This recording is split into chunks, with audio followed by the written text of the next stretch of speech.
ahora sí. Esto lo he denominado bajo una serie de mensajes, vida cristiana. Nosotros, la vida cristiana no tiene que estar encerrado en cuatro paredes, no tiene que ser un día a la semana en el que escuchamos un discurso, la elocuencia de un hombre, a ver qué nos va a decir de nuevo, y luego se va y la semana continúa igual. No, la vida cristiana es una vida de constante fe. Y la vida cristiana tiene que ser práctica, tiene que ser simple, sencilla, pero poderosa en Dios. Capítulo 8, verso 22 de Marcos dice, que también titulé este mensaje en la sala de espera de Dios. ¿Cuántos han estado en una sala de espera? Y van por el número y vos tenés el... ¡Ay, Dios! La sala de espera es lo peor, porque ya te lo dice toda la palabra, de espera. Y hay veces hay muchos pacientes antes que vos, ¿verdad? Todos van a ser atendidos, pero hay que armarse de paciencia. ¿Cuántos de aquí hace que están mucho tiempo en la sala de espera de Dios? Decís, ¿cuándo me va a llamar a mí? ¿Será que me registré bien en la entrada? ¿Cuántos están esperando en la sala de espera de Dios? Bueno, puede ser que te llame hoy el Señor, ¿qué opinas? ¿Sí? ¿Cuántos están esperando que te digan tu nombre? ¿Sí? Verso 22. Vino luego a Betsaida, Jesús, y le trajeron un ciego y le rogaron que le tocase. Entonces, tomando la mano del ciego, lo sacó fuera de la aldea y escupiendo en sus ojos, le puso las manos encima y le preguntó si veía algo. Él, mirando, dijo, veo los hombres como árboles, pero los veo que andan. Luego le puso otra vez las manos sobre los ojos y le hizo que mirase. Y fue reestablecido y vio de lejos y claramente a todos. Y lo envió a su casa diciendo, no entres en la aldea ni lo digas a nadie en la aldea. Interesante el episodio, porque cuando se menciona vino luego a Betsaida, está hablando de una aldea bien conocida en la provincia de Galilea, al norte de Palestina, geográficamente hablando, y de Galilea eran Pedro, Andrés, Jacobo, Juan, Felipe y Natanael. Media docena de los discípulos de Jesús eran de Galilea. Era una provincia. Era bien conocido el acento de los que eran galileos, a diferencia de los judíos de cepa que vivían en Jerusalén, en Judea, la provincia al sur de Palestina. Es como que viene un cordobés a Buenos Aires y esa tonadita, usted ya dice de dónde son estos de... Bueno, los galileos tenían una forma muy particular de hablar. Así que enseguida se los conocía cuando venían en algún ámbito religioso o alguna fiesta. Quiero decirle que de Betsaida salió la media docena de discípulos de Jesús. 6 eran de ese entorno. Ahora, en Betsaida, mejor dicho, en toda esa periferia, fue donde Jesús, en el mar de Capernaum, la playa de enfrente, le llena Jesús a Pedro la barca. ¿Cuántos se acuerdan? Que ellos salieron a pescar toda la noche, que vinieron sin resultado, pero Jesús les inquieta, les dice, intenten otra vez, vuelvan a tirar las redes, y cuando la volvieron a sacar, las redes estaban repletas. Toda la noche habían trabajado, pero ahora la palabra de Jesús hizo que el cardumen venga y la pesca fue un éxito. Todo lo que trabajaste, todo lo que intentaste y de nada sirvió, una palabra de Jesús puede desatar tu milagro. Pero en Betsaida también ocurre un milagro en el que Jesús sana a un leproso. En Betsaida, o mejor dicho, en la provincia de Galilea, también está aquel episodio donde vienen 4 cargando a un paralítico, ¿te acordás? que descubrieron el techo porque no lo podían llevar a donde estaba Jesús adelante. ¿Cuántos recuerdan el episodio? Que le dijo, hijo, tus pecados te son perdonados, y hubo allí una confrontación de los religiosos. Dijeron, ¿quién es este que perdona pecados? Jesús dijo, ¿qué es más fácil decir? ¿Tus pecados te son perdonados o levántate y anda? Y para que veáis que el Hijo del Hombre tiene potestad aún para perdonar pecados, a ti te digo, toma tu lecho y vete a tu casa. Y el paralítico se levantó. 3 milagros en forma sucesiva. El hilo conductor de Galilea, de Capernaum, de Betsaida, era una atmósfera de milagros y de visitación del cielo. Ahora, qué interesante que Jesús vuelve otra vez, vino luego, dice el texto, a Betsaida. Le traen un ciego, le ruegan que lo sane. Jesús entonces dice, tomando de la mano al ciego, lo sacó fuera de la aldea. Y en el verso 26, Jesús le da una advertencia. No entres en la aldea, ni se lo digas a nadie en la aldea.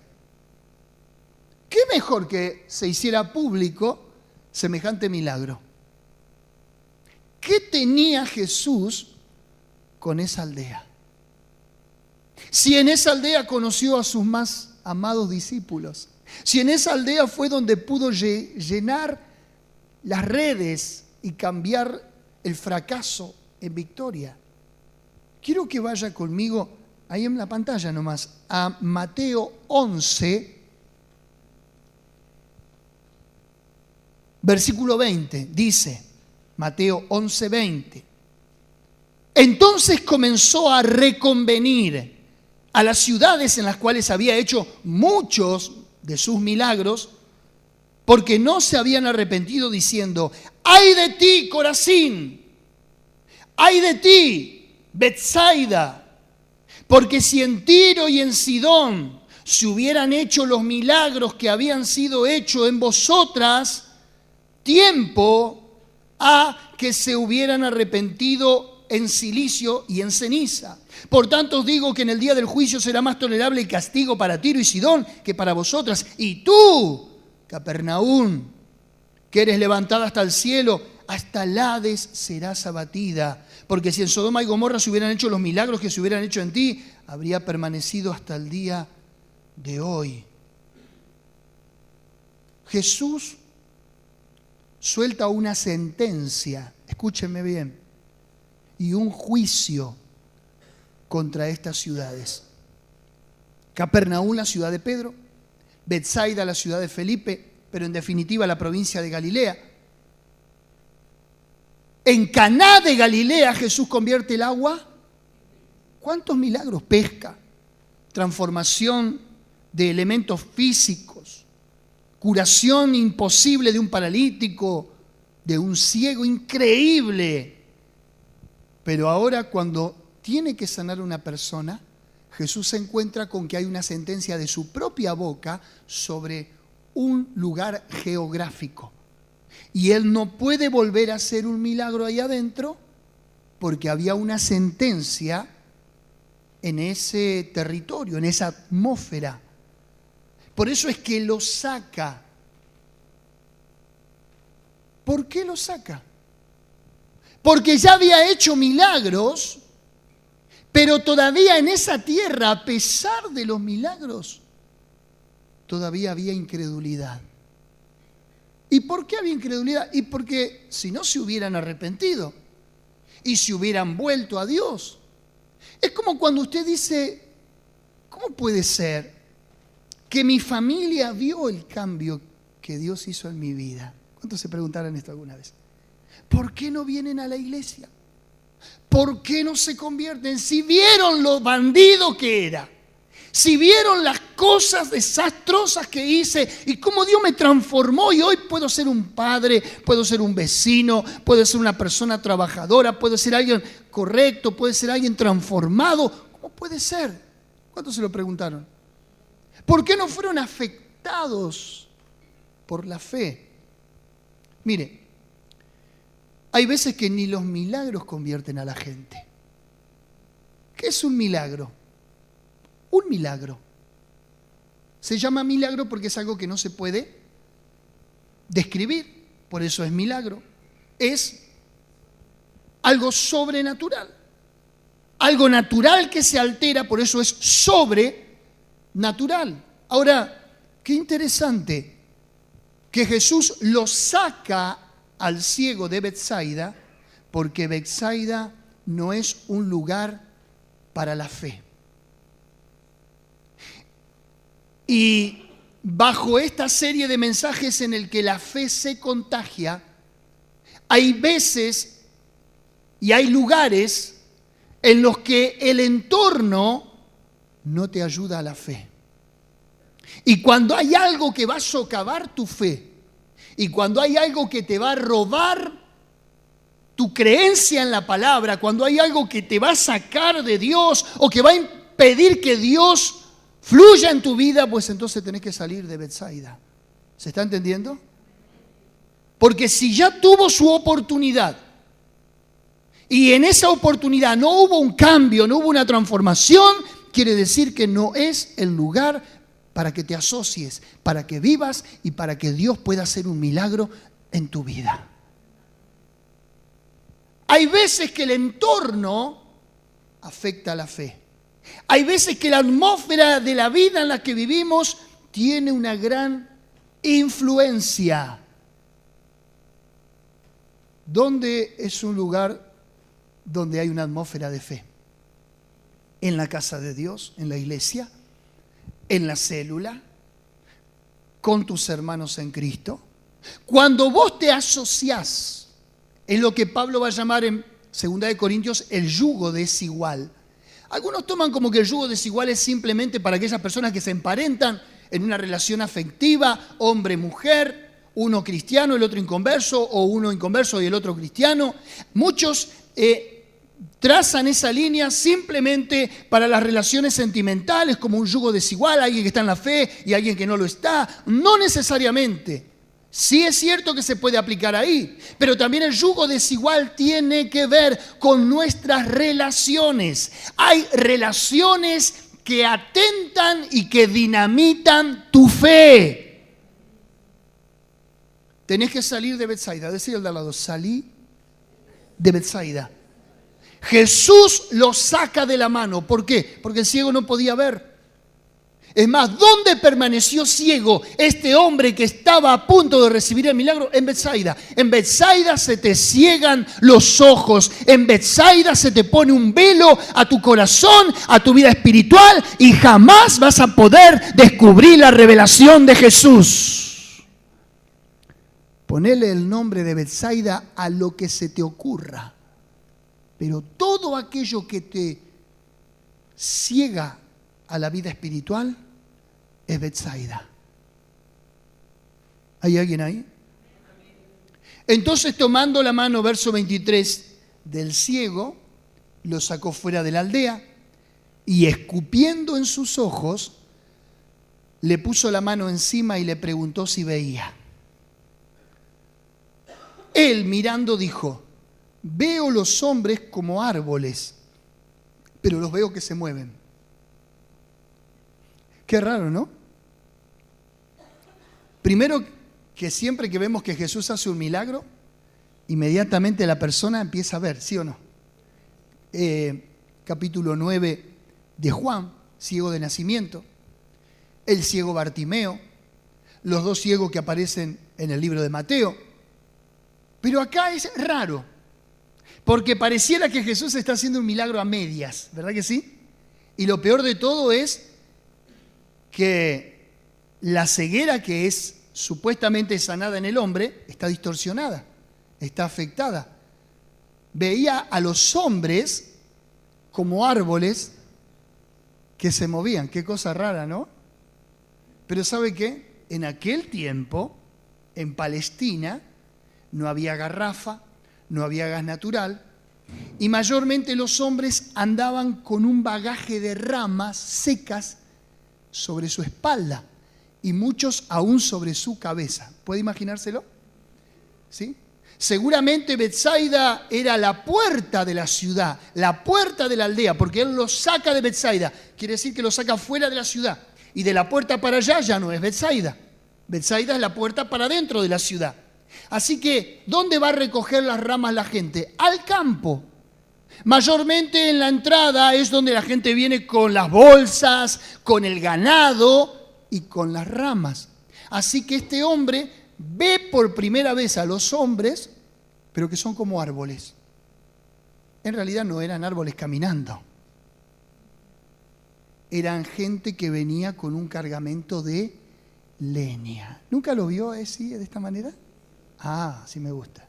Tuvo un buen pastor entonces. Interesante.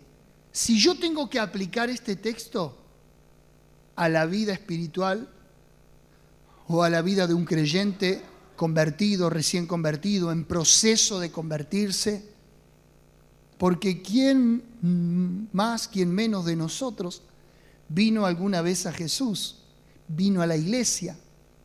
Sus ojos fueron abiertos a la realidad de que es un pecador, a la realidad de que llevaba un camino equivocado, pensando que llevaba un camino de vida, llevaba un camino de muerte. ¿Quién más, quién menos pensó en algún momento que era un buen padre, que era un buen esposo, que era un buen vecino? Pero resulta ser que cuando entra a la iglesia hay un predicador que te dice que podés ser bueno en muchas cosas, pero que la ira de Dios está sobre tu vida y por cuanto todos pecaron están destituidos de la gloria de Dios. Y ahí se te abren los ojos, ahí podés ver, pero todavía ves a los hombres como árboles que caminan. Porque siempre hay instancias en la vida cristiana. Y en la primera instancia Jesús lo toca, Jesús le ora, Jesús le pone las manos encima, Jesús escupe en sus ojos para hacer un milagro creativo, pero resulta ser que este hombre no ve en su totalidad. Y te entiendo, porque todos pasamos por esta instancia, en que venimos a la iglesia y a lo mejor no vemos todas las cosas con claridad. No entendemos del todo por qué se canta, por qué se ora, por qué se hace esto, por qué se hace aquello. Te entiendo porque la vida espiritual es tan contrastada con la vida del mundo y con la vida que llevábamos antes. Es tan antagónico la vida de la iglesia con la vida del mundo. Está bien que veas a los hombres como árboles moverse porque solamente recibiste un toque de Dios. Estás viendo en forma parcial. Estás viendo todavía con la típica distorsión de una vida sin regenerar. Por eso aquellos que ya estamos en la vida cristiana deberíamos ser más pacientes,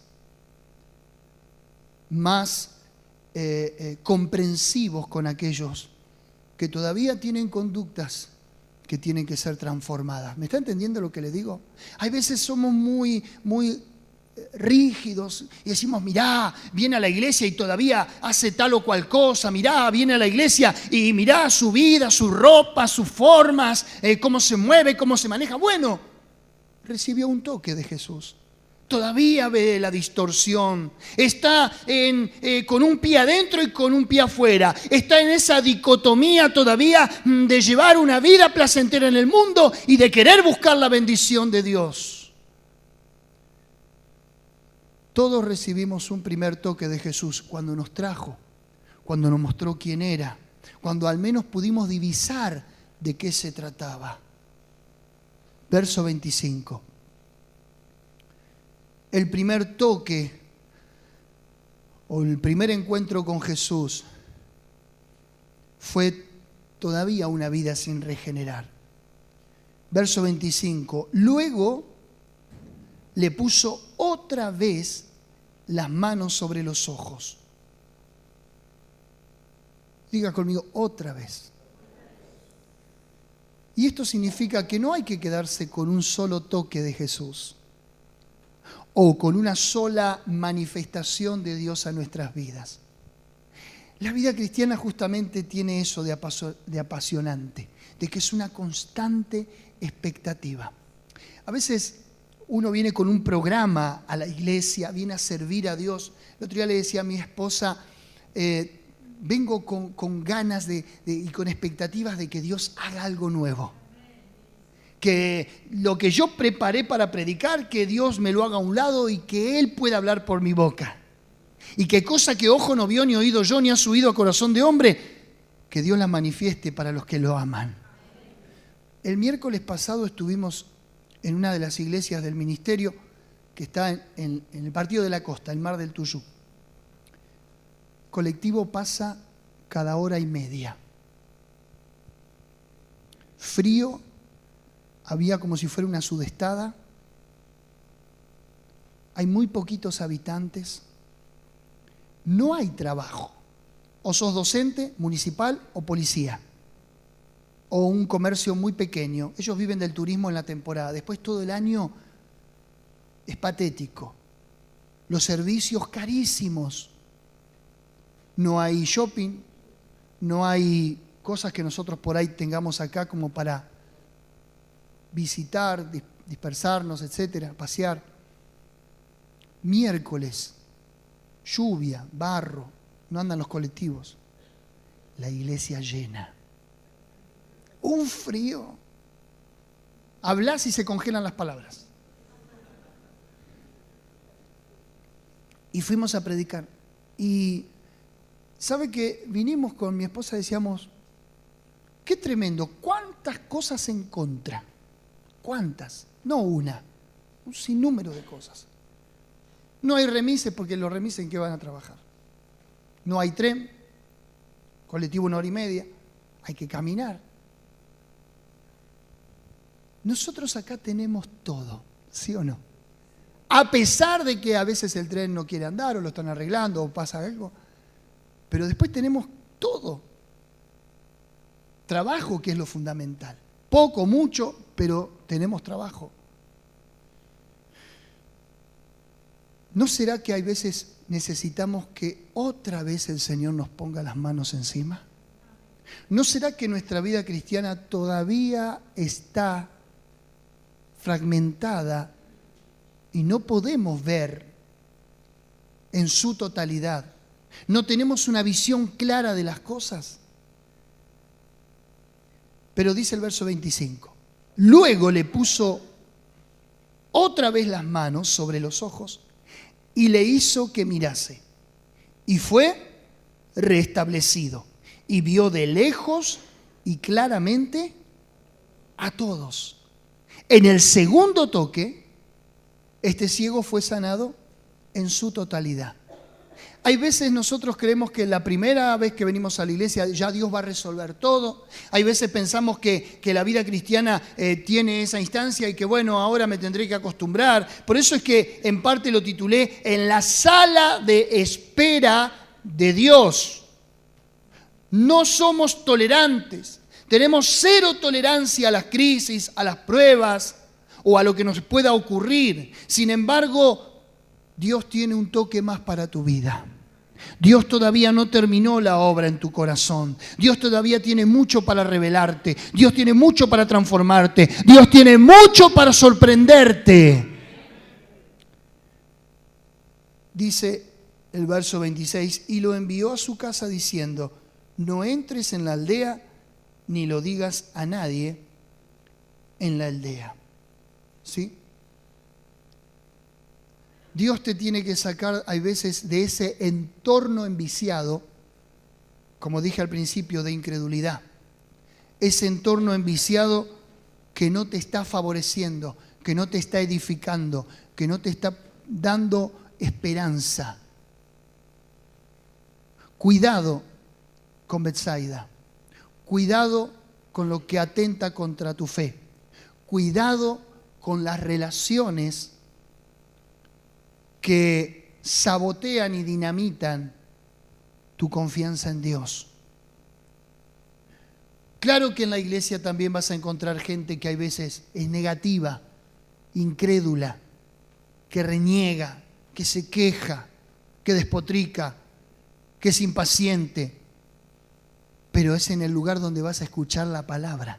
Es el lugar que va a sacarte de ver las cosas distorsionadas para que ahora veas de lejos y claramente. ¿por qué no lo sanó en esa ciudad? ¿Por qué de sacarlo y de entrarlo? Porque a veces Dios tiene que hacer esos cambios de escenarios en nuestras vidas. La pregunta es si estás dispuesto a salir de tu lugar de comodidad. La pregunta en esta mañana es si estás dispuesto a los cambios que Dios quiere traer para tu vida. Para que Dios haga un cambio en tu vida, hay veces tenemos que resignar cosas, entornos, comodidades, relaciones y tantas otras. Pero Dios te hará ver claramente y de lejos. Vas a tener una perspectiva de vida mucho más clara. Hoy, aun cuando estés en la fe, aun cuando Dios o el Señor Jesús te haya sanado de la ceguera, todavía puede ser que veas las cosas distorsionadas.